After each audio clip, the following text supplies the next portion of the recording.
listening to right now. This is Emilio with Hume, the podcast. I'm joined by a super special guest. Would you like to introduce yourself? Yes, so I am Ashlei Spivey, Omahan community educator, advocate, just community person. Yeah, community person. I think that's a great way to put it. I don't even remember the first time that I heard of you or that we met, but I was really drawn to you because I just saw you were another exactly like that community person out there just doing things. So I just saw you. I was there. I was really sick, but I got myself out of bed to show up to the Women's March here in Omaha, and I got to see you speak. You're one of the people out of all the states that did it. There's only a handful of people like you across the entire United States that got to do something like this. You got to kick us off. Yeah, it was amazing.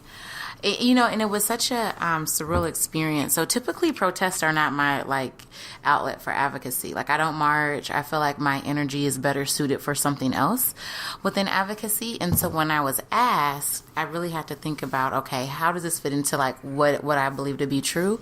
And I thought it was a really good opportunity to have a captive audience of people that were not of color, because that's typically who attend the march, to have a serious conversation and really try to push their thoughts and critically think. So I thought it was okay, this is a chance to maybe really get in and say some things that I can't say to a whole bunch of people at once, You really did. That's something that struck me at this speech, and it's something I wasn't involved in the planning, obviously, anything. I thought that, and here's something that I thought, I knew I'd be speaking about this today.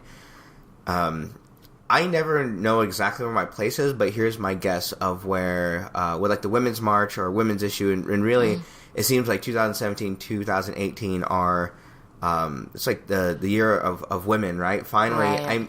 But it strikes me as really strange because it's not like women were just invented, right? Right. It really strikes me as strange that there is this backlash to the idea that women should have voices and women should be out there advocating for themselves, when this is not anything new, but because of technology, it seems to be out there. But something I had heard just rumblings of out there is that the goal for this year was really try to make it as intersectional as possible, to try to pull in people of color, to try to make it trans inclusive. And then I heard that there was some pushback to that. So I think you had this big task of being a person out there trying to encapsulate this moment in history and find the right words. How did you even did you write your speech down, or did you kind of go with it when you got up there? So, and that was another reason why I decided okay, I think it would be a good opportunity to speak, is because it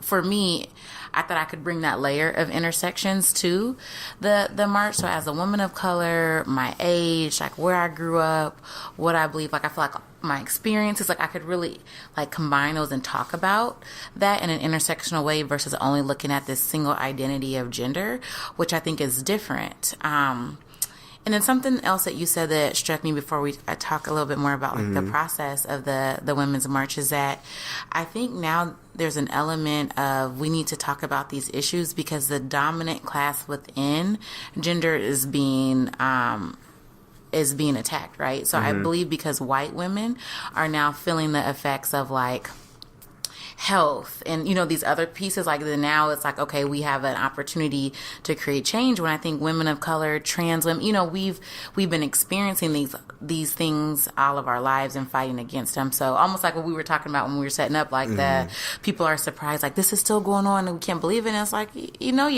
you ask around. We've been experiencing this. So yeah, and so with that, I did write down my speech. So I put everything in my iPhone in my notes. I started out, once they asked me and I decided to accept, I started to kind of carve out different themes that I wanted to talk about. And I actually ran my speech past Afario, who's a mutual friend of ours who has who's been on this podcast already. And has had many, large scale speaking engagements, because I wanted to kind of create a theme throughout, which was this idea of be or existing, and what does that mean as we're talking about advocacy, to make sure that people have space to be and exist, but really wanted to use my personal experience to challenge people about their narratives, their ideas around advocacy, especially around the theme of the Women's March was marching to the polls, getting more people of color and women in, leadership spaces and within civic engagement and that kind of stuff. So I just felt like, okay, this is a great opportunity. So I spent a lot of time like writing it and thinking about what I wanted to say, making sure that it translated to other people, like my intent was there. And I've gotten great feedback. But it still seems surreal. It just seems like it didn't, like I was floating. It happened, and I'm still floating. Yeah, it was a big moment. I was there at the Women's March also last year, and I remember. See, and I didn't attend last year. Yeah, last year it was huge, and I think, and I went alone last year. I didn't tell friends I was going. I didn't. My partner, I think, was out of town.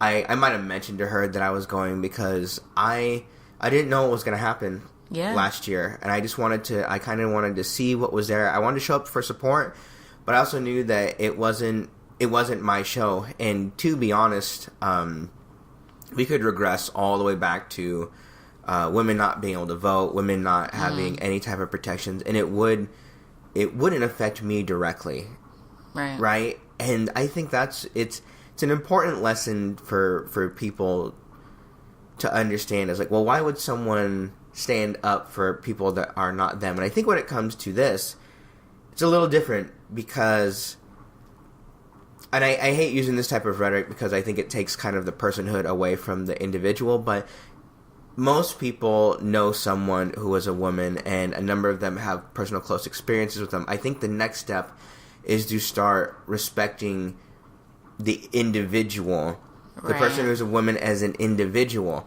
And for some reason, culturally, we're having trouble getting kind of towards the last point. Because I don't know if you could run the numbers on this. I think most people have some idea that, like, yes, I want to be respectful towards women, but it may look different between person to person. And I think right now we're getting into the point where it's like, all right, well, we need to stop talking. And what do we start doing? And really the point we're at right now is we have to. Well, and I tell you, and I ask you for this, is one thing I was interested in is I had seen some places that people were specifically asked, when you come to the Women's March, don't wear those pink hats, right? Don't wear those pink hats. Okay, did you hear that at all while this was going on? Well, so with the actual national march, they came out, and I mentioned this, I can't remember if it was in the Washington Post or just off of their website, with a statement saying that they took a misstep with the pink hats because it cut out trans women. What that looked like that symbolism was not representative of what the march should be when they talk about women in that narrative and what that looks like. And so I actually mentioned that in my speech, of that people's education evolves. I don't think there was malintent with the pink hats. However, it did create damage.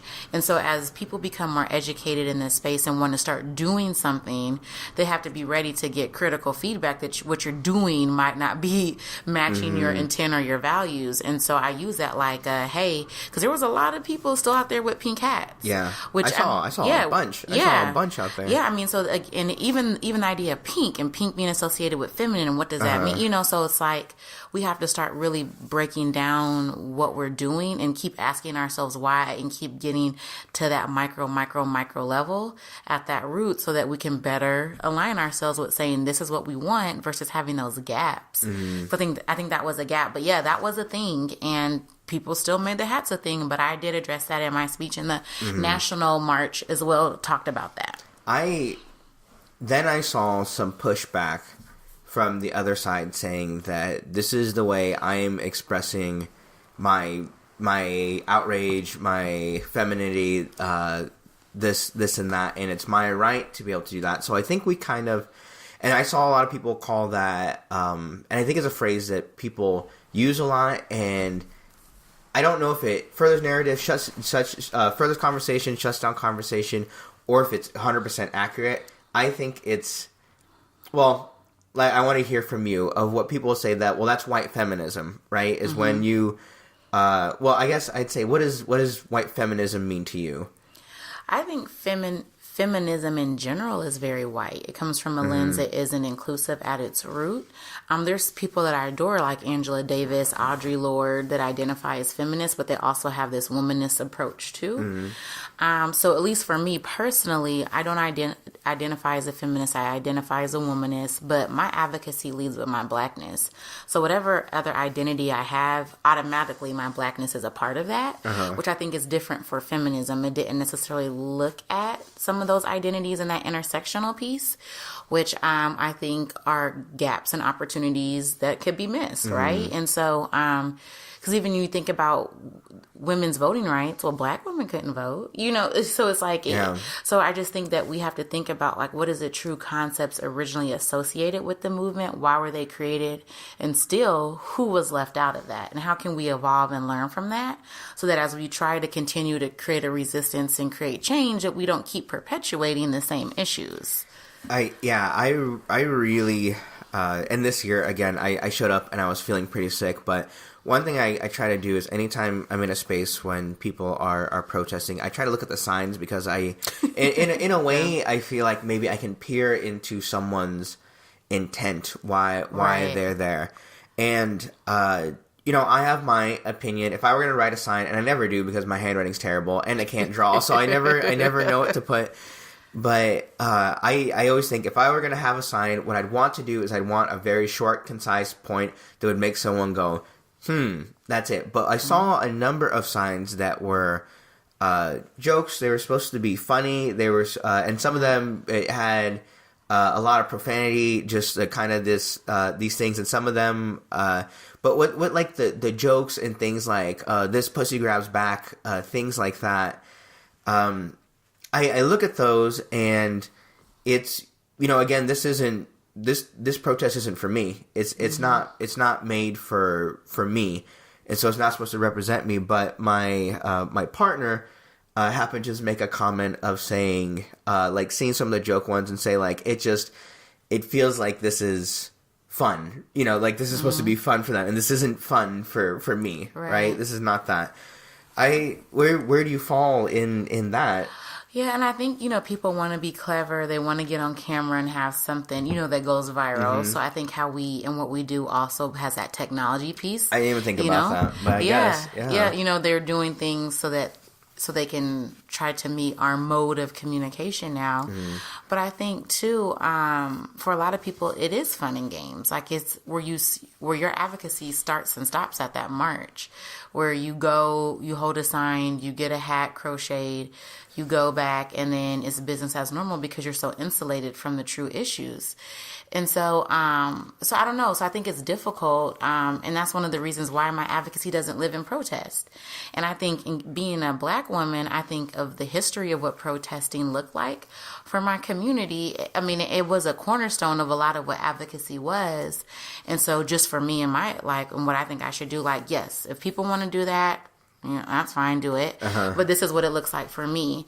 And it also felt like last year, was really like this backlash to who was elected to be president. Yeah, it's very true. And so this year, I think with the federal government shutting down and some other things happening, again, I feel like it's that we're mad at this person, we're mad at the government, let's come out here. But it's like real, like you said, that human component, like real people live this every day.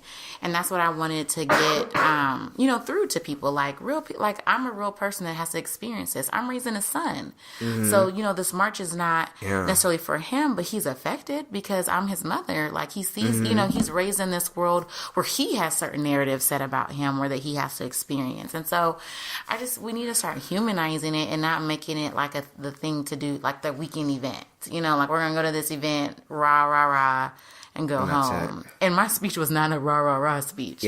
Which I was a little nervous about because I think people want to say yeah, let's go. We got to vote. And I was like, no, we need to talk. I want to have a serious conversation. I want people to critically reflect because I had 8,000 people as a captive audience. That never happened.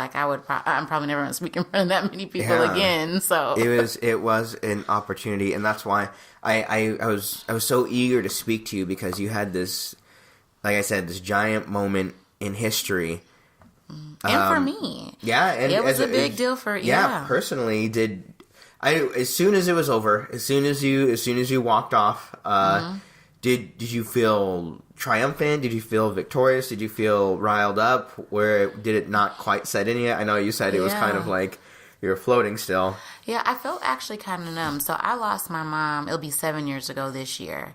And so for me to be we used to always talk about these kind of things. So like I'm a really big Malcolm X fan. And so just following his work and his journey and evolution. And so we used to sit and talk about, like, what do our lives mean? Like, what could we be doing where we really create impact? And she was really into equity and started down that journey. And I didn't even know what she meant by equity at that time. I'm like, what are you talking about? And so for me to be in the space of doing diversity, equity, inclusion work, to be a community, champion and all of these things, it was really difficult for me to decompress about this really special moment and not have the person that helped shape me to get to this point. And so I was like trying to reconcile that with then this emotion of, okay, what are the expectations? Did I piss people off? Like how did they like it? Did they feel moved? And it just was so overwhelming. So afterwards, I got with a couple of my really great friends and we sat at a restaurant / bar for 5 hours and ate and drank literally. Perfect. Like we just ate and drank and just talked about everything. And it was just a really good chance for me to just like be, that's just such like a good idea. Yeah, so I'm still trying to come to terms of like what does that mean, like for my career, and I think the hard part about this work in general is I think that there are expectations set on you by the community, by ourselves, by people that hold leadership positions, and so it's like how can I manage all those expectations within what I expect of myself and what I want to be, So I think people look at me now as like this type of champion. It's like, well, no, like you can be that type of champion. Yeah. I'm just an everyday person that cares and wants to empower people. And like, let's work together. Like, I don't want to be looked at as just that leader and that's my role. So I think one thing and one reason I'm so interested in always talking with you and working with you is that you can get up in front of a room full of people and say these things, but I always see you're trying to get creative with different ways that you're trying to engage more people, different people, like just hone in on an audience. So I see, and correct me if I'm wrong, I think you have like 2 different things going on right now that I go. So can you talk a bit about those? Because I think people here in Omaha would love to know that this is even something that's happening. Yeah, so my 2 really big initiatives that I love that are about the community. The first is the Young, Black, and Influential Awards. And that started last year, what year is this? 18? Jeez. 2017. And it came from me being disappointed and a little frustrated with how leadership is recognized from some of our staple institutions here. And I think that they lump people of color together, like they don't see the history that comes with our experience. We're in a room and it's either you or me because they feel like they checked that box, right? And so instead of recognizing that we both have very different experiences and how we identify and what that means. And so this was really for me an opportunity to say everyone is a leader and you don't have to fit into this very stereotypical box. So as a Black leader, for me, I felt like there's always those like microaggressions or unconscious thoughts, probably sometimes conscious, that I have to look a certain way, talk a certain way, this level of like all of these things in order to feel validated. And I really wanted to uplift grassroots community leaders that are Black doing things in the Black community to say, you're a leader and we recognize you and affirm you just how you are. You don't have to change anything about yourself unless you want to, like you don't have to fit into our box of what we want. And so from that, we launched this awards and we had 10 people we recognized, just a great mix, and it went over really well. We had 160 people there. I didn't think people would care. And so we're doing it again this year. So Mutual of Omaha is our corporate sponsor, and they are believing in this grassroots initiative, which is nice, because a lot of corporations, and I think they're doing authentically. Like I'm working with their Black employee resource groups and their diversity manager, and we had some really great conversations. So I don't want people to sponsor and engage in this to check a box for, visuals.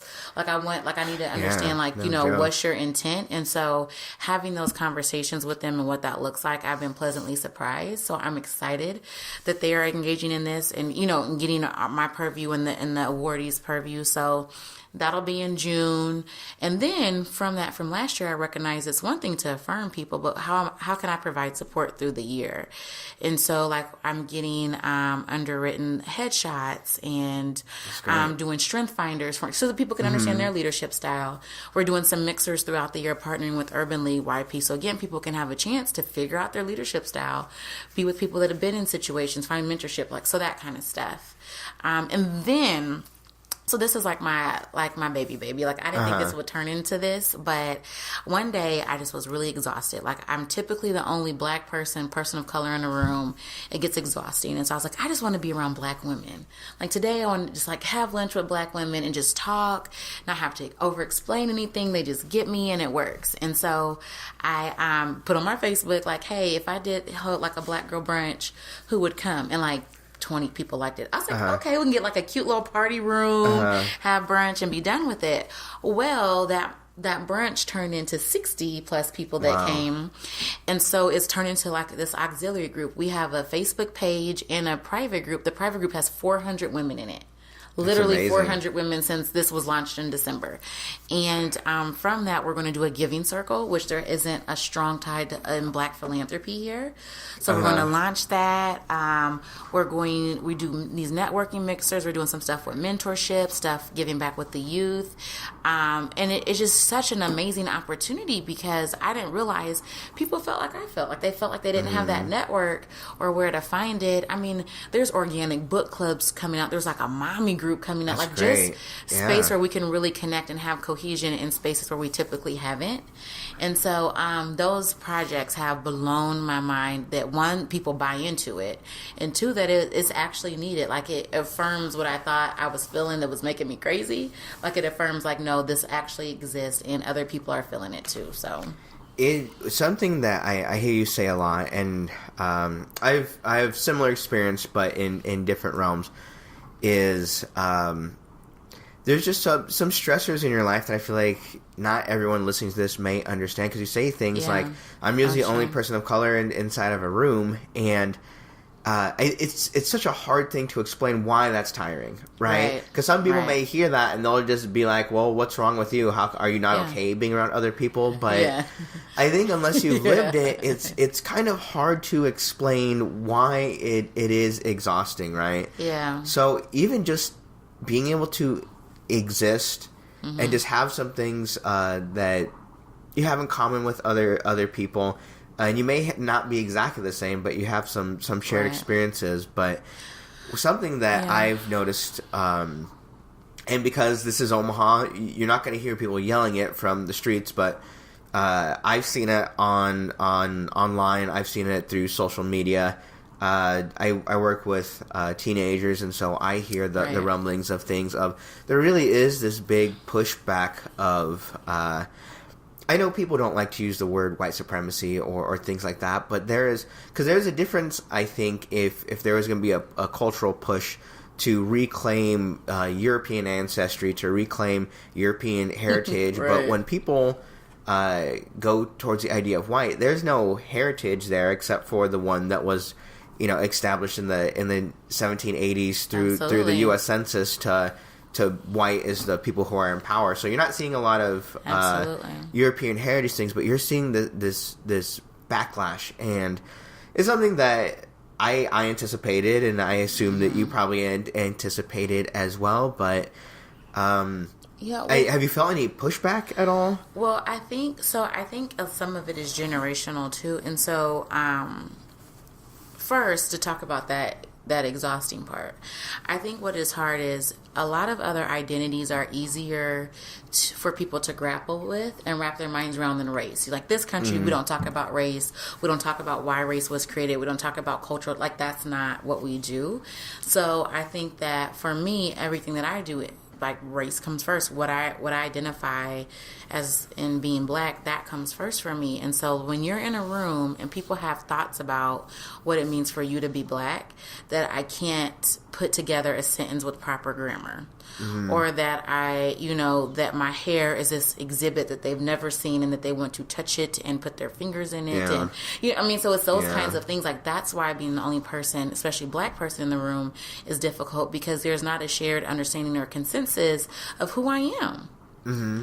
And so I feel like I'm always trying to prove who I am in spaces where people are telling me, no, I need you to be this, and that's it. Mm-hmm. And so that's, I think, the part that's different. Like, I don't mind working with white people, whatever spectrum of race or ethnicity you identify with, but it's when you're the only person in a space that wasn't even created for you, now you have an opportunity to be in it, and you still feel like you don't belong, you still feel like you can't do what you need to do.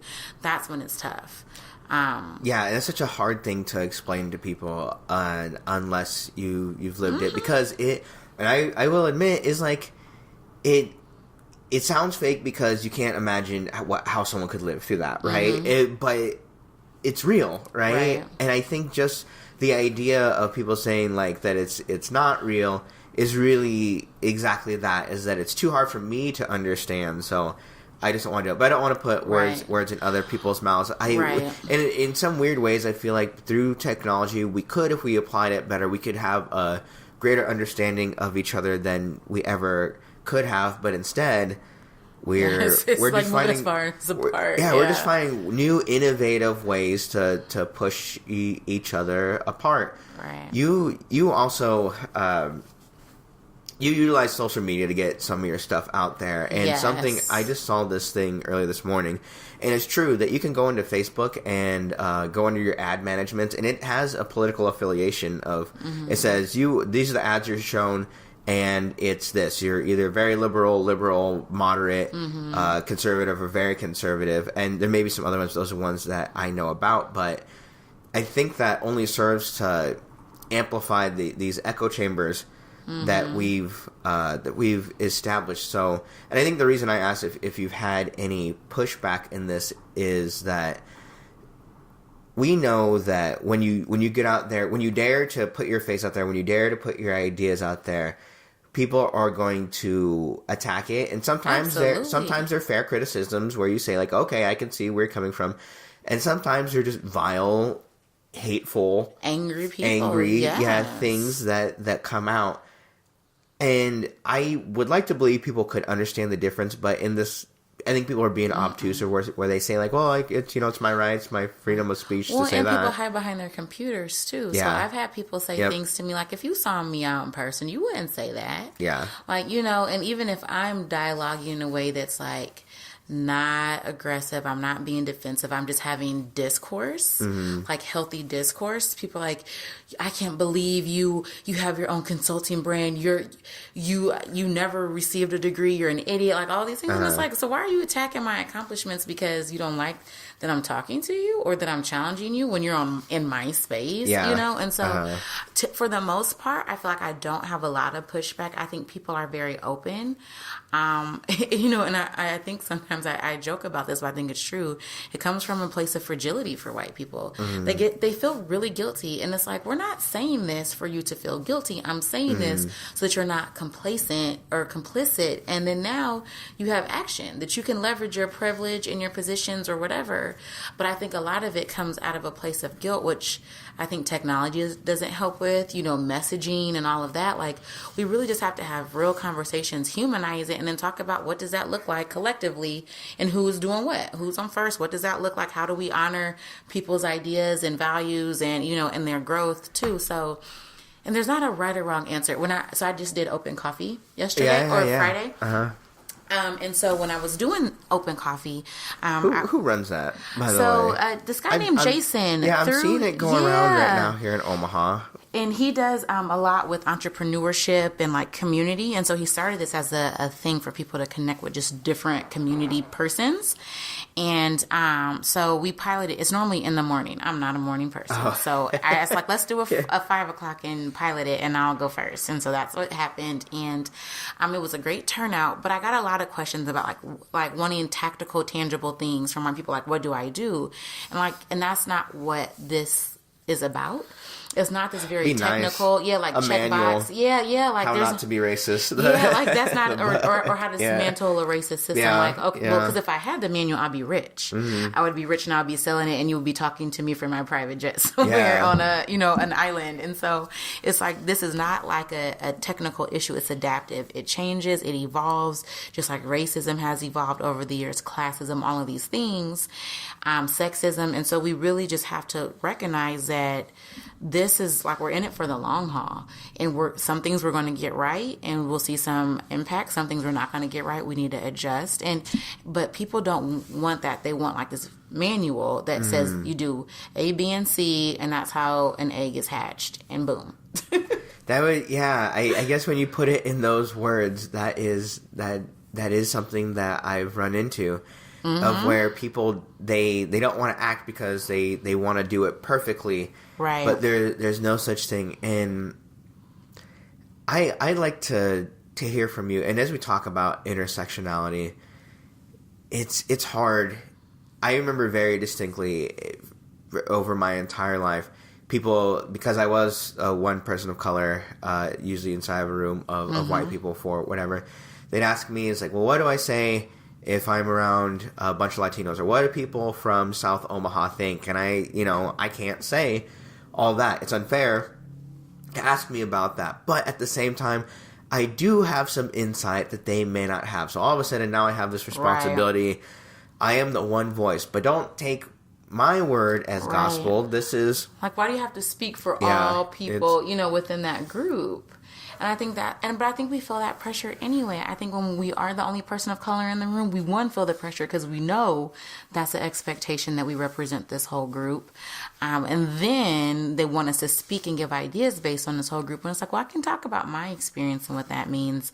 But like, where's their education in that too? Like, why aren't you going out and educating yourself and talking to various peoples at various levels within these different subgroups that you want to try to, work with or do whatever with? I consider myself an educator. I'm always trying to help people learn. And one way that I do that is I meet a lot of people just in my line of work, just who I am. And so I'll just get Facebook friends, and my rule is that I'll give most people a chance to be my Facebook friend, but it's what I want to say, and so every once in a while, don't judge me. Don't put these expectations on my Facebook. But for me, I'm willing to do something that some people aren't willing to do. Is that if someone disagrees with me, I'll usually try to engage them a bit and see, like, okay, because that it helps me. It helps me be aware that people are out there. I have this person that I know from just my own personal life. Young man in college that just, leans right wing, and I just know that about him. But I posted something about DACA and Dreamers, and he started saying he had some different opinions, and I said, okay, I'm willing to talk about this. But something I was really cognizant while I was doing that is I thought, there's a lot of people who are going to be upset with me for even talking to this person, for even engaging this person. And I'm not saying anyone else has to engage, but I choose to engage, because even if I can teach someone something a little bit. Now, I with this type of work, I liken it to like when you do work like this, you're cutting off pieces of yourself and you're giving it to people. Absolutely. Because that's time, that's stress that I'll never, and I'll never get trauma. back. We hear a lot of things when we're out in the community facilitating about our identities and what we care about that is like traumatic. Yeah, absolutely. And I did have some of that, of where he said some things, or he linked an article from Breitbart, and I knew that I could have done the the big thing of saying like, okay, and I said like I won't accept Breitbart as a source, but because I said they're just intellectually dishonest, right? But I didn't come out and say like, oh no, I'm not going to accept Breitbart because they partnered with a white supremacist website, Stormfront, to share articles and that, and really get into there. I just didn't, because in a way, I wanted the conversation to keep going and being able to have a teaching moment. And I hope I did have a teaching moment, because the person said, well, the article has 10 resources. And I made the point that, like, you know, when you do resources, you can torture data any direction you want. Absolutely. And it can get there. And I wonder, you know, and the truth is, maybe I wasted my time. Maybe someone reading it, and this is the way I try to think about it, maybe someone reading it said, like, I can do this the next time I have a disagreement with someone I know at, because they're over or Facebook. Or challenge people. Yeah, at Facebook it's easier to do. It's not easier. Right. In Facebook it's easier to do, but I don't have people in my family who say those things in person. I don't. Like, my family just isn't. Like, my entire family they're like socially liberal Catholics, right? So they're not the type of people who would come out and just say stuff to my face, but I have people in my proximity who do. So I don't. What's your opinion? Should you engage people like that? Should you 100% radio silence? So I actually did a social experiment that I've been doing on my Facebook. And so it was actually around this article about a R&B artist. His name is Genuine. He's on this Big Brother UK. And it was about he and this trans woman. Like that he was trans. Yeah, he was transphobic. And so this was like very divisive. And there's, you know, there's elements later in there when you layer in race, you know, like this global view. It's from the UK. And so I posted the article and said, what do you think? And I said, you know, let's respect each other's opinions, because I wanted to take an issue that was polarizing on the internet. And because social media is our new way of connecting, how can we have a discourse in a healthy way that educates people? We don't have to agree, but we can have it. And some parts went well, some parts didn't. But I've been trying to do those things, and some people were mad at me, like, Ashley, you shouldn't be posting about divisive things, or you should have said this to this person when they said this. And it's like, I'm not here to police adults who should understand my boundaries. However, I can step in and facilitate, because we all have to learn how to communicate via social media, because that's a new medium, whether we want to or not. Whether we say that we shouldn't have these conversations via Facebook, via whatever, people are having them. And technology has revolutionized our world as social beings. So let's practice. Let's do it, and let's get good at or better at having these types of conversations, because that's where it's living. So I mean, I've started to do that, and I mean, I'm still in the, we'll see what happens. Some things, like I said, go well, some do not. I think that's something that, because I wonder why about myself. Why am I willing to engage? Why am I willing to do this? And I realize it's that, you know, I grew up just knowing conflict. I've known conflict, and even conflict around race. I've known it for the majority of my life. Like the first time someone said something racist to me, I was 5 years old. The first time I got in a fight over someone saying something racist to me, I was in 5th grade. So how old is that? Like 10? I was somewhere around 10 years old. First time I got into like a fist fight over someone saying racist to me, I was 10 years old. And so, like, the idea that someone could say something mean to me, it's like, okay, big deal. You're going to say something mean to me. But do we have responsibility for the people who might view it, who are on our friends list also? I know, so I guess it's kind of a roundabout way to ask about content warnings. Like, I don't put content warnings, but I know some people don't like me because of it. And I've had one person unfriend me because they got into a disagreement with someone on my Facebook, and I knew both people. And I thought it was like a healthy amount of discourse, but that was just from my view. And the person blocked the other person, unfriended me, and said it's because they said you don't protect, and the group they're from, you don't protect this type of person enough, right? And but I had put out a statement trying to like help people find the middle ground, but it didn't work for that person. So in some ways, I felt very guilty about it. But yeah, I had that same thing with that post I mentioned about talking about trans people, and that Genuine situation is so as the conversation was going, I went back and put a content warning for the people that are trans that are my friends, so that they're not blindsided, right? Because I've seen especially when there was this big media campaign around police brutality, and you see on camera black men dying, I was like, okay, like I needed, somebody should have warned me, because I would have, I would have not clicked. Okay, so then I went back and I edited that.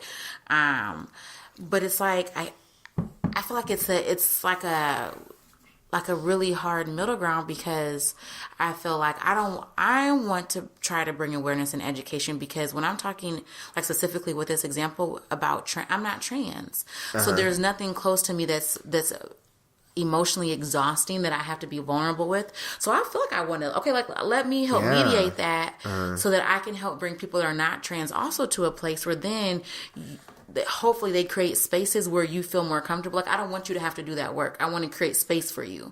So like, I want to create that space, but I do, I did get pushback with that. Well, this was very, emotionally traumatic for the people that are trans on your timeline. So it's a healthy balance of, I think that I'm trying to create space so then trans people have an avenue, at least within my circle and what we're talking about, to feel like they can be themselves, be vulnerable, have these hard conversations, when sometimes it does the opposite. So I just think that, and it's always contextual, right? So there's not a right or wrong answer. And so I'll just keep tweaking it till I get it right. Maybe in this situation, not in this. But I just feel like it's either attempt, try, get it wrong, adjust, or like avoidance and silence, which I don't think is helpful either. I think when you put yourself out like this, there's no 100% correct answer. You're in it. In some ways, you're going to hurt people always, no matter what. Just in your life, you're going to hurt people always. But I like what you said of just like, when you get that feedback, can you adjust? But you can't adjust to every feedback that you get, right? And so it's really hard, because I heard someone say something a few months ago, and I thought like, oh, that's great. And it was that demanding perfection is dehumanizing, right? So demanding that everyone is exactly where you're at right now it's dehumanizing, because that's just not how people work. And I thought but sometimes it's so frustrating, because I know, and we all have our vulnerabilities, things that we're just like, if you say this word to me, you bring up this subject, it's gonna get me heated, right? It's going to. And the thing is, we as humans all have that. But should we avoid conflict? Should we sally forth into it? And the next question, you as a mother, is like, what do you teach your son going into this, right? So let's like, and I'm all about healthy conflict. So I think that I as like, you're an educator, like I feel like we're all students, right? We should always be learners. And so when people give me feedback, or even if it's just dialoguing, I'm learning something new. I'm learning something I can add into my facilitation, into my general life, like I want to have that space for that. And so, for me, I'm all about, like, if I don't agree with you, well, let's talk about it. Like, what does that look like? Can we disagree and still move forward towards a common goal? Can we not, like, I think we need to, like, not try to do that Nebraska nice. Like, you don't want to make anybody ever upset, because that's just not reality. And even with, my son Nasir, the hard part with him is that, like, he's a black man. So I know as early as 3, 5 years old what the stereotypes and ideas about him as a black man. So I try to teach him in this space of, you have a voice, you have an opinion, you can articulate that. You give me feedback as your mother. Like, we're not in this power dynamic where, I'm controlling. Like, I want you to talk. Like, I'm trying to teach him those skills, but then I also have to recognize in certain situations, like, I need you to be quiet so you can be alive, right? Like, I need you to be and so it's hard for me, because I know that that's the truth. Like, I can't be in this space of, yes, conflict makes us better, because I also know that when certain types of people and their identities have conflict and want to advocate for whatever, I mean, that could be is literally their livelihood. That's such a, I think it's something that I feel like really caught on in the public mind for a while. And nothing much changed, but it's really died down, and in some ways, it's such a dang shame. But it fits in with American history that the Black Lives Matter movement got, I want to say, purposely misconstrued by the media. I would say it seemed too intentional, because if you look at like the idea behind, and this is the ideas behind it are not secret. You know, there's a website, there's hours and hours of like material online you can read, you can listen to, you can watch videos. Really, the idea behind it, but it's just become this this boogeyman for some people inside of this country, and it seems like it's been dismissed, but not much has really changed. And I tell people that I have a really complex relationship with the idea of police. I have a cousin that's a police officer. I have one of my closest friends is a police officer. He's a white police officer, right? Mm-hmm. And but I knew him long before he was in the part of town I live with in South Omaha, because the color of my skin, who I am, the way I am, the police office there is set up to do like community policing, to get to know people, to do that. I like the police station that's around me. I've always had positive interactions with the police in my part of town, you know, being Latino and it being, you know, the police station that serves Latino part of town. So I personally have had mostly positive experiences. Now, on the opposite side of that coin, once I was in a suburb here of Omaha when I was 19 or so, and I got stopped for just... I took a corner too sharp, they said, or something like that. They asked if they could... Yeah, and you think of all the things that you could be protecting people against. I took a corner too sharp. Yeah, and I was we were coming back from a concert, and I had a friend who was a guy up in the front seat with me, and I had two girls that were in my backseat, and I think I was 19 or so, and they asked me if they could search the car, and I thought, like, oh, sure, why not, right? Mm-hmm. They tore my car apart. They tore That's everything crazy. Apart. They took everything out of the girl's purse. They kept telling me, if we find something, it's going to be on you. And then there was nothing in the car. And so by the end, it was, they told me we're charging with failure to carry insurance. I said, no, it's in that packet. I keep everything in a packet, so I can just hand it, please. And you're pretty meticulous about that. Yeah. And so I was like, here, no, it's in and they said, no, it's not in there. So as soon as they drove out, I opened it up and it's right there, my proof of insurance. So I said, you know what? I'm going to have my day in court. I'm going to be there, right? So the ticket, I think, was $79. Mm-hmm. So I showed up to court. I had to wake up really early. So I went to court. I got it done. They said, oh, sorry, this seems to be a mistake. These things happen. Just pay court fees and goes. And I felt really good. I was like, I beat the system. Go to pay my court fees, $73. So I saved $6. It was like I was in the right, and I saved it. But I think about that, and that's one of the experiences I had. So I've had really great experiences with the police, and I've had a couple of really super negative experiences with the police. But with all that considered, I am Latino, which, like, that I could go on for hours and hours about, like, Latino experience with police. Mm-hmm. But I know that if I were to have been born black, my experience here in Omaha with the police would have been vastly different. It's not really even, like, a question for me. I know it would have been vastly different. Well, and I think that's the hard part is, you know, like, so with all these systems that I feel like I want to change, you know, I feel like at the crux is this idea about race and what that means, and especially in our criminal justice system. So my dad was incarcerated all my life.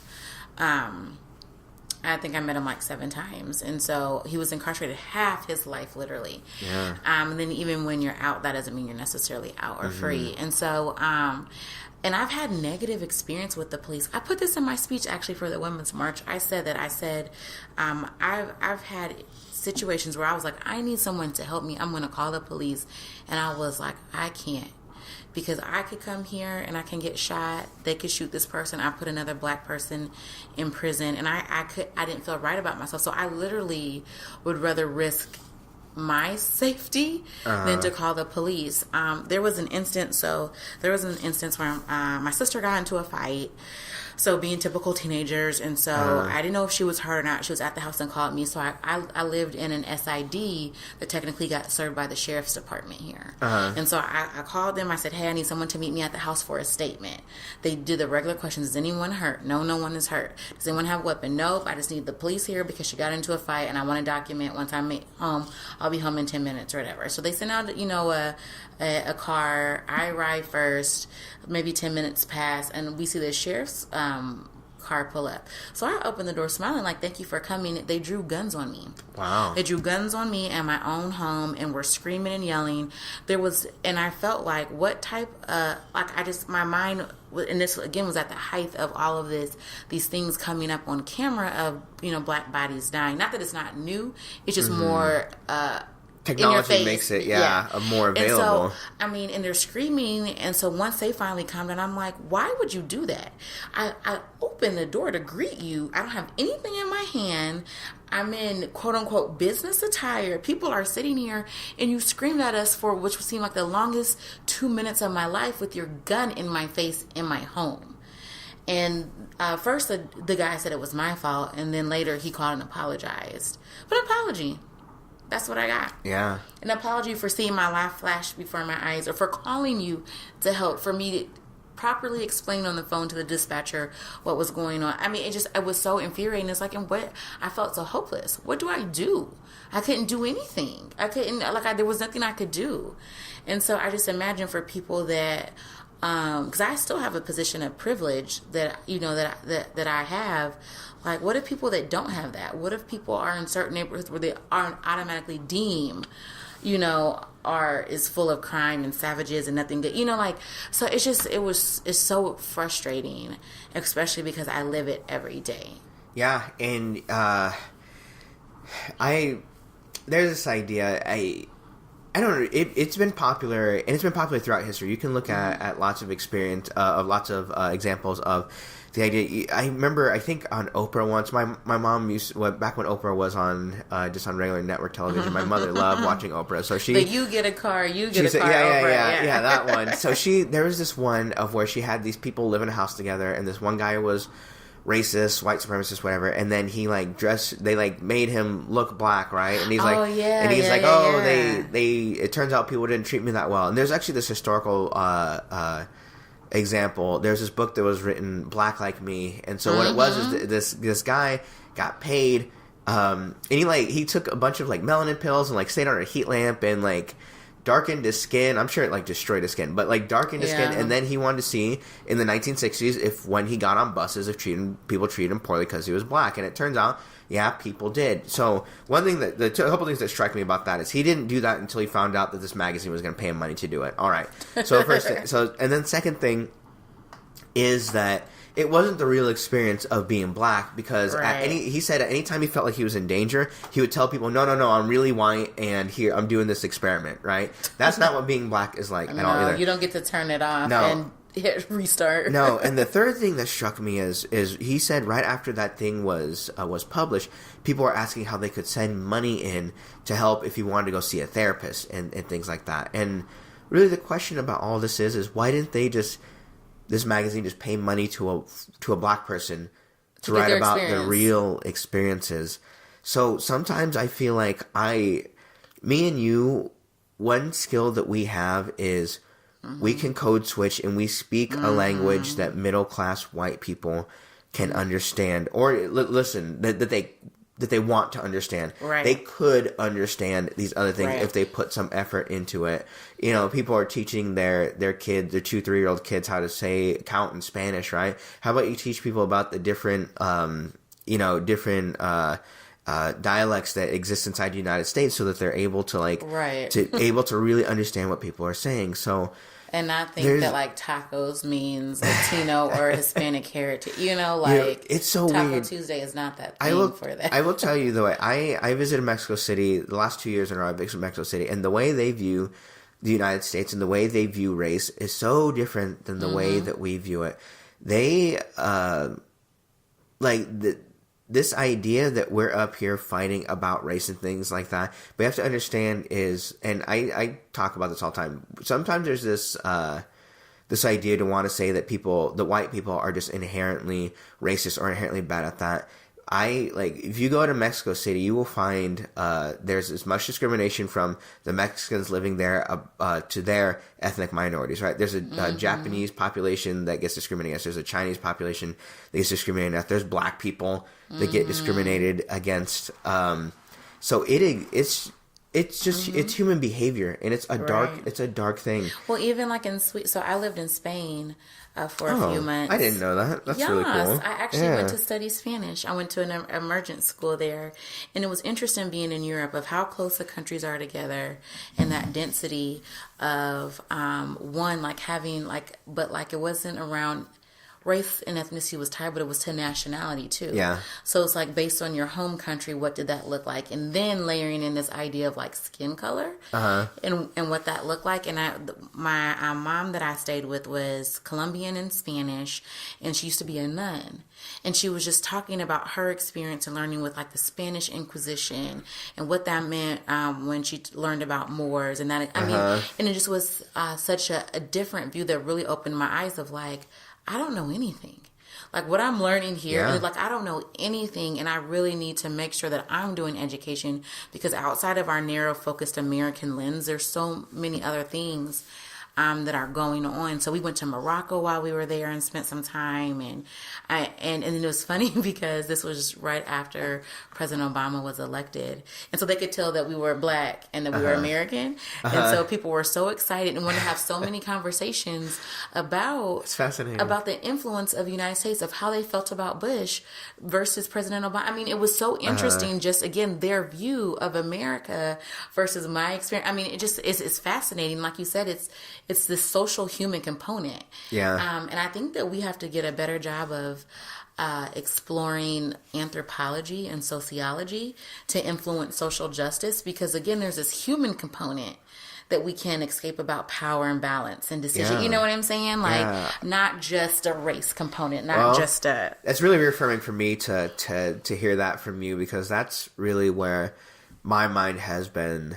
And I think it's just been a few things. I mean, the more I think it really came from when I got my mental health practitioner license, and I started seeing people. And this is stuff that I already kind of understood, but really, I will tell you, the people who join gangs, the people, and whether that gang be like a street gang, or whether it's white supremacy, or whether it's radical Islam, things like that, a lot of them fit a similar profile. They're young men who feel disenfranchised, who feel powerless, and then you get that's how gangs started. Yeah, especially it is. In the States. And when you hear people say like, "No, you're not weak. You are more powerful than you can understand. And here, come with us, and we're going to show you how you can be powerful." Right. But with those types of thinkings are the extreme ones, but we all hold the same capacity in our brains, because we are social creatures. Right. We want to belong to groups. That's why the moments of when you say, this is the right thing to do, but I don't want to do it because I don't want to upset people, that's your social programming. Because it used to be, back when we were proto-human, if you weren't in a group, you were dead. And I mean, we categorize everything. It's our mind. Absolutely. That's why, I mean, that's issues with stereotyping. I mean, anything you look at, everything has a category. That's, like you said, that human programming. And so, yes, like I want to fit into this group. I want to fit into this category. Feel like I can exist. Yeah, something that, and you'd be a great person to talk to us about, because I've been kind of volleying this back and forth inside of my head.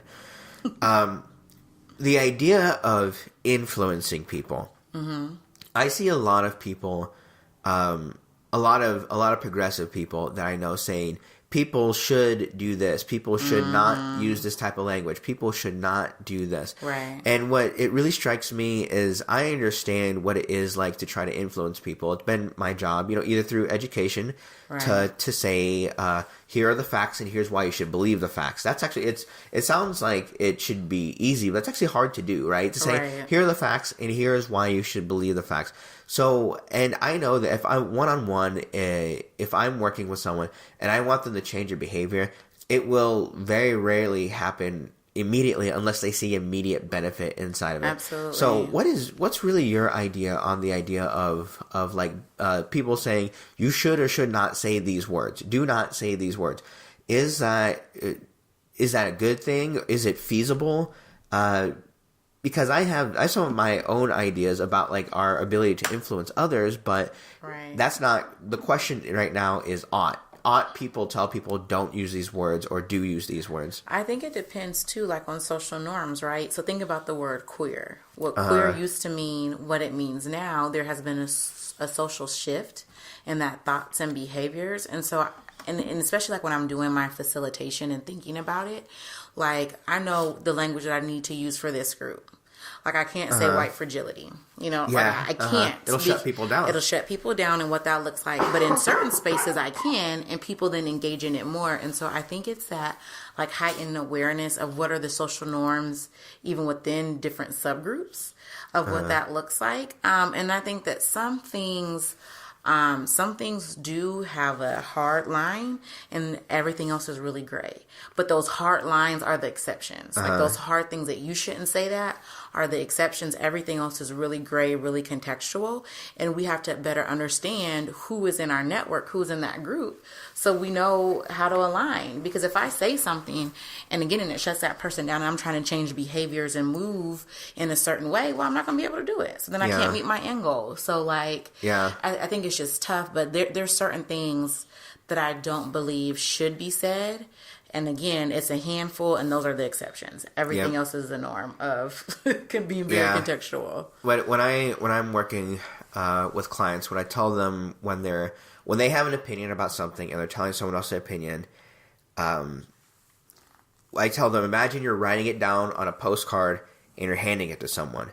Right. Now they can do whatever they want with that. If they love it, they can keep it on their desk. They can frame it. You know, they can tell their friends about it, show them that, or they can rip it up, or they can throw it in the trash right away. You don't have any real control over that. And something else I see, and it's like nails on a chalkboard to me, is just really the misconstrual of the First Amendment, right? Right. So when people say, like, I can say this because of the First Amendment, well, the First Amendment says the government won't punish you, but actions have consequences. Yeah, so anything you do has a consequence or implication. If you call someone, if you say something to someone, I don't know if you've seen, but it's making some rounds away, and I'm not going to give a lot of detail just because it is a minor that this involves. But there was someone from a local area high school that they sent someone, a black classmate, some racist things. You just have to. I won't repeat what they are, but you have to just trust me that they were racist. You know, and I believe you. It was one of those things of like where I saw the headline, I heard about it, and I was like, well, let me read what they said, and I was like, oh yeah, there's no way else to construe that. Is that now? I talked with some friends about this because they also saw this, and one of them said, "Oh, this girl was probably going to have to drop out of the school and go to another school." And another person said, "Like, well, what school could they go to if that reputation follows her and does that?" But on one hand, those are social repercussions that one would receive from that. On the other hand, this is a minor. I wouldn't say not quite a child because they're high school age and around the middle of high school age, so they do have that. But also, like, the prefrontal cortex, the front part of their brain that does decision making, isn't fully developed. No one's is until about 24. But absolutely. In this type of situation, when and this is like a really super specific one. I don't know. Do you have any opinions? How should the school react? And when you say how should people react, I mean, good luck with that. You're just, you're throwing a penny into a well and wishing. But how? Well, I think it's what hard. Is the reaction? So I think that, again, and I'm going to bring it back to race and stereotypes and social norms, is that we give certain people higher standards, right? So, like, I think that there's an opportunity for this, developing adult to learn, to be educated, to be given a second chance. But that typically happens if you're white and you don't have a certain income status, This probably won't hurt them for the rest of their life. No, I mean, it's not, and they're giving grace, whereas, black and brown, evolving, emerging adults are doing the same things. They don't get that same grace. You have one time to get it right, and if you don't, then there's consequences and implications that you automatically feel. And so I think that that's hard to say because we just live in a world where it's inequitable. like people are not given those opportunities. We don't look at, it's funny. So there was a study done around after Tamir Rice was murdered. Well, I think it was published. And they gave police officers pictures of black boys and girls, Hispanic boys and girls, and white boys and girls. They had to choose if they were guess their age, and then say if they committed a misdemeanor and felony. All the black and brown kids were aged by at least 6 years and say that they committed felonies. And so again, I think like that's a specific instance within a certain system, but that's the social norm, that black and brown kids are older and more mature, they can handle it, that they should have made better decisions, that, and so I just think it's tough because you want to give grace and let people make mistakes and learn and grow and still have some accountability, but usher them in, this idea of rehabilitation. But not every kid gets that opportunity. And exactly what you're saying, give grace. I think I have a lot of that to give. And it is because, I'm not anymore. I'm not religious anymore, but I was raised as liberal Catholic, right? And I went to church every week, and I heard the idea of like none of us are perfect, and you should forgive people who do that. And it's just one of the things that as I continue my life, I find value in that of being able to reach out and hear that about people. But that's just me, because you're gonna get people who they don't have that grace at all, and if they don't want to be your friend anymore because you said something like that, I get it. And you disrespect that decision. Well, and there's people in my life, there's like friends of friends I know that I say like, if I'm around, do not have them around. I have zero patience for hearing racist things. Just in my personal life, I have no patience. And that's in your right to say. Yeah, and because I've heard it my whole life, and none of it's original. None of it like helps me anymore. And you want to choose your time. I choose my time and my energy of who I want to spend it in, and I'm not going to be exhausted by this. Yeah, exactly. But it's frustrating. It's frustrating for me because I have white friends who, I value our friendship, and we have good times, and we have lots of good memories. But when it comes to this subject, I feel like no matter what, they can't 100% understand it. They don't know what it's like to live it. Maybe they can conceptually think they understand it, but just not living it. I feel like it just reminds you that they're white, and that like for me, that I'm black. I've been really fortunate as an adult, and I've lost some really great friends that were not of color that I've been friends with for a very long time, where it's just we have the memories that we have, and that was that relationship. But now I feel like I'm getting a lot of people that are white that want to be in my circle that are overextending themselves to make sure that they don't do those things, that they create that space, so they ask permission to ask a question, or that and which I really appreciate. And I can say what it is, and they're going to listen, they're going to respect it, they're going to go do education. So I feel like I've been fortunate enough to now at this point in my life have a group, very small group, but a group nonetheless, that I can feel like, okay, they respect the boundaries of what I'm saying and what I know to be true, and are doing what they have to do on their end to be educated and create space, Yeah. So there is. And what I have to remind myself also is that the people I interact with right here, the white people I interact with, are the white people who are willing to interact with me, because there are lots of people who are not. And I'd love to be able to show you the numbers of this. I try not to make statements unless I can back them up, but I will tell you that my experience here. People love data. Yeah, well, people love data, but and I will tell you that, well. And I've just learned in my own life that like if you tell someone I had this terrible experience, every once in a while you're gonna have people who say like, just prove it, or right. I don't believe it, and it's like, it's in my mind, and I can, in some ways I can appreciate that. Having done social research, I can appreciate that. In some ways, it's incredibly frustrating, but. What I'm saying is that Pew Research showed some years ago. I wish they'd replicate this research to see it, but some years ago they showed that the white people that they polled, like 74% of them had all white networks, meaning everyone at their job was white, all their friends were white. And I know I've brought this up before, but it's really striking to me because it means that like who am I interacting with? and not interacting with. There's people in the city that I'll probably never meet, and we share the same city. And they don't ever have to meet you, but you and most likely would have to meet them to get something done. Well, and I will say that the first person of color I ever had as a teacher, and I realize now it was unique. It wasn't something that everyone has. Is I was in 6th grade and we had it was a former Husker football player whose name was Mr. English. So he was a black man, like tall black man. And what I remember about him is that he was good at math.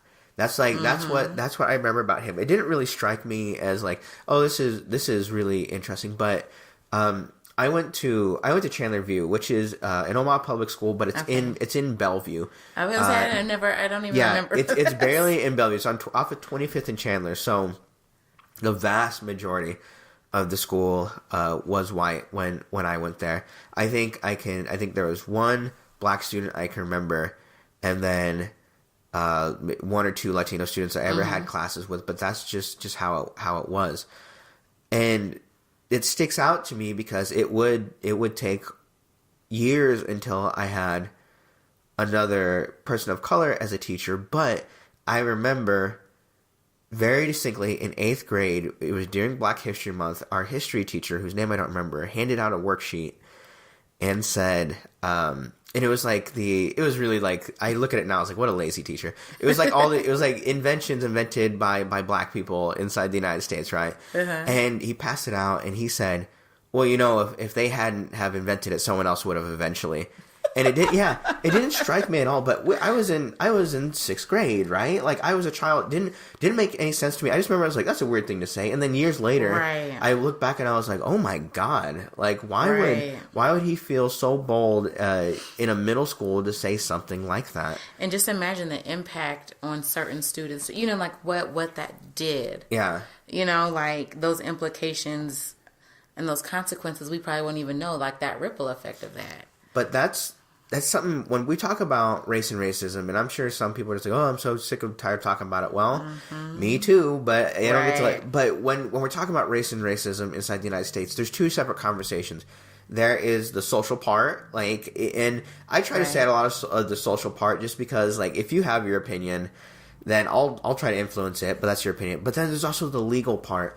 Right. And ever since the inception of the United States, there has been legalized racism. And we're not talking about 1 or 2 things that can be changed overnight. We're talking about hundreds of small laws, giant laws, the Constitution, the way it's written.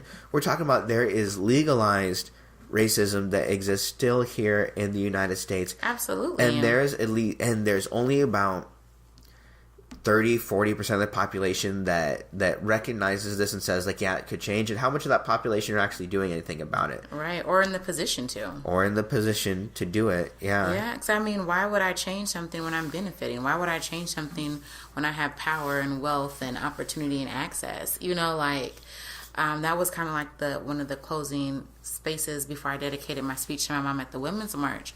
I said that, like, if you are talking about equity and true change, you'll give up something: power, wealth, position, whatever. You'll give up something, but you get your soul back. And it is so true. Like, it's that human component. I remember that line. Yeah. It's so good. But here's the thing, and I found we all have an area that we're just not great at. Right. We all have some type of area that we're not great at. I see myself all the time. I had my friend Nikki, who you probably know on here. I love her. I hope she listens to this and hears me saying how much I adore her. When I had her on, we talked about the Me Too movement, and she mentioned, like, what have you changed? And I gave an answer, and the more I've thought about the answer, I was just like, oh, it's not a great answer. It's just because I said, like, well, I think I've been doing some of the work and all that, but what really helped me open my eyes a bit was the thing with Aziz Ansari. Great teaching moment, because what it showed me is, like, have I at times maybe not done something to, like, what I would view as harass people? Maybe I've pressured people. Maybe I've used language or things like that. Yeah, when I was younger, for sure, 100%. Right. And I could say right now, it's so easy for me to say, oh, now I don't do that. But, I'm I'm engaged. I have like a loving relationship. Of course, I wouldn't do that now because I have a person. But when I was like, especially in my early 20s, that's the messages I got. That is what you do in those situations. And I look back, but I feel like that's the part that's missing is that conversation in the Me Too movement is how are we socializing men? How are men being raised and taught? Because yes, there's an opportunity for me to talk about my experience, but we have to talk about how men are being socialized. What that means. There was a really good interview that was on the Breakfast Club, and it was with D. Ray Davis. He's a comedian, and he talked about at I think it was 9 years old, 11 years old, he lost his virginity, molested and raped by his mother's 2 friends. Yeah, and he was conditioned to say, oh man, you're the man, that's what you should be, like all of these things. And it's like, no, this young man was assaulted. And then how did that perpetuate as he got older, like with any other trauma survivor? Yeah, so I think within the Me Too movement, we have to talk about some of those things too, about how men are socially rendered. That makes a difference. I always feel like I'm in a unique space in this. I've always been involved in sports. I was always really bad at them when I was younger. But now that I'm older, I coach Brazilian Jiu-Jitsu and I work out a mixed martial arts gym. And so I meet these people who are like super tough people. And I'd say the gym I go to is great and it's all about respect there. That's great. But you meet some people every once in a while who are more of that idea of like and I hate the idea that like being rude or being derogatory to women is seen as masculine, but for now it really is attached there. And I get to hear these what people would say is locker room talk, right? And I've heard it for a lot of my life. And what I would say is that so much of it is born out of this idea of power, right? Is born out of this idea of power. So when people hear people like us say like, oh, you shouldn't talk to them, you shouldn't do like that. A lot of people may hear is that you should be weak, right? You shouldn't exert your power. But I guess in the same way that like you shouldn't. It's my opinion, you shouldn't relish in the type of power when you can do like that. Because, I could go outside right now, find like a 10-year-old riding a bike and push them over, right? I mean, that's power. I could do that. But people look at me and be like, geez, you monster, what are you doing? And I think that's kind of what socially is going to happen in a lot of circles of when we see these things of just like, yes, you can do that. And if you think it's cool, that's just like, it's just not a socially accepted thing. Right, and we're going to talk about it. We're going to address it. We're not going to turn the other cheek. We're not going to pretend it doesn't exist. Yeah, but I think we have to get to the point of, again, that like stratified approach. Like, yes, there should be space for women to talk about this and have the Me Too movement, but then we also have to talk about what's happened on the other end. Why this is a socially acceptable thing, especially if you look at the trends and errors of like, what was the error? What was the time frame when this was going on? Like what was that the social norms? What was the expectations? Understanding the trauma of the people that were the perpetrators or committing these actions. And so, again, it's not just a single, lens and approach. It's stratified, it's complex, it's nuanced, and that's how all of these situations will be when we're trying to address and move the needle on them. I think one thing that needs to be addressed is the idea that someone who is a predator or may engage in cyber behavior, there's a certain look. It's like, oh, you should look for that one. Because I remember, I've taught about healthy relationships for the last few years to teenagers. And I looked up this thing, just this article caught my eye, and it was like 12 signs of people who are likely to be predators, right? And I looked at them, and I fit, out of the like 12 or so in there, I fit like 7, 8 of them. And I thought like, oh God, it isn't about the idea that can't fit it in a box. No, there aren't monsters who are hiding in the swamp somewhere. They are us. They are us. So every single person you call, and I think there's something similar with. We've seen that with the media. Some of them people weren't surprised, like Harvey Weinstein. People were just like, oh yeah, that's not surprising. But with Bill Cosby, man, talk about how complex that got, like really quickly. And he's back doing comedy now, right? He did 2 comedy shows in this last couple of weeks. And so the thing is, and he was marketed as this wholesome father figure. He used to call other comedians and say like, don't swear on stage. But, it's there isn't like one type of man you can look at, or one type of woman. And I think is something that will come up more and more, is that like the underreporting of sexual harassment, sexual assault on young men also, right? Absolutely. On children, young men. Absolutely. Who are children. Because unless I feel like they're trafficked, then it's not. Then it's like sexual assault doesn't exist. I'm like, no, that happens to young men, because then the narrative is, if a young man says it, then he's weak. He's gay, quote. Like, and what does that mean? Like all of those things. And so we just have to start having real conversations about that, because I think that it's a community responsibility too. Like we have failed people. We as a community have failed people. And so we need to talk about that, address it, and do it in a way that's, holistic. Gosh, I feel like every time I have a conversation like this, that it could just go on for forever. Forever and ever. There's so much to talk about. I